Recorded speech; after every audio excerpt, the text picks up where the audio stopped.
भारत को दुश्मन बनाना आसान है, लेकिन भारत के साथ में दुश्मनी निभाना मुश्किल है। यह बात अब तुर्की और उसकी नौसेना को समझ में आ गई। तुर्की जो कि अब भारत का प्रत्यक्ष विरोधी से प्रत्यक्ष दुश्मन बन चुका है।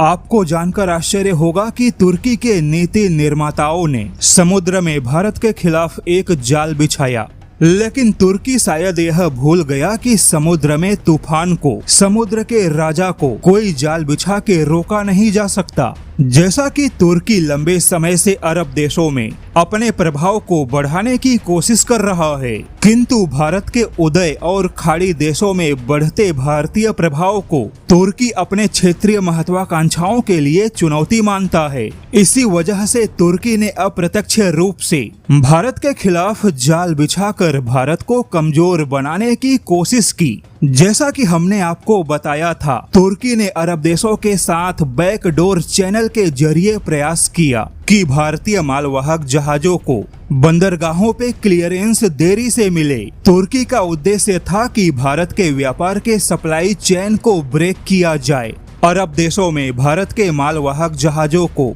जानबूझकर कागजी प्रक्रिया और सुरक्षा कारणों के बहाने लंबे समय तक उलझाया जाए, जिससे कि भारत के सप्लाई चेन पे असर पड़ेगा। भारत के मालवाहक जहाजों का ऑपरेशनल कॉस्ट महंगा होगा। यानी कि तुर्की ने भारत को किसी दीमक की तरह नुकसान पहुंचाने का प्रयास किया।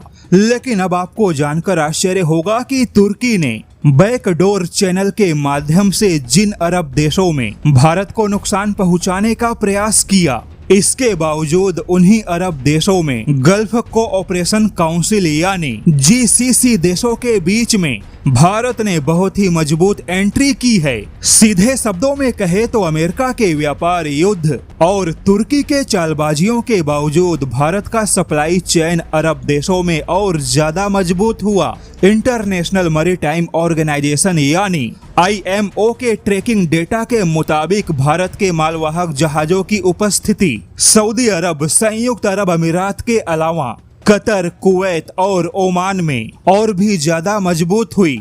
इन अरब देशों में भारत की उपस्थिति ऐसे समय में मजबूत हुई जिस समय तुर्की ने भी भारत को रोकने का पूरा प्रयास किया और अमेरिका ने भारत को व्यापार युद्ध में घसीटा। वहीं मिडल ईस्ट की कुछ रिपोर्ट के मुताबिक पिछले कुछ महीनों में अरब देशों का भरोसा अमेरिका के प्रति कम हुआ। जिन अरब देशों में अमेरिका के सैन्य अड्डे मौजूद हैं, जिन अरब देशों को अमेरिका ने सुरक्षा की गारंटी दी, उन्हीं अरब देशों ने व्यापार युद्ध के बीच भारत को ज्यादा प्राथमिकता दी। ऐसे में अरब देशों के बीच में भारत का और ज्यादा मजबूत होना, अरब देशों में भारत के सप्लाई चेन का मजबूत होना, वहीं गल्फ कोऑपरेशन काउंसिल ने भारत को जो प्राथमिकता दी, उसने तुर्की के खलीफा बनने के महत्वाकांक्षाओं को एक झटके में मिट्टी में मिला दिया। यानी कि अमेरिका का व्यापार युद्ध और तुर्की की चालबाजी भी दोनों ही भारत को रोक नहीं पाए।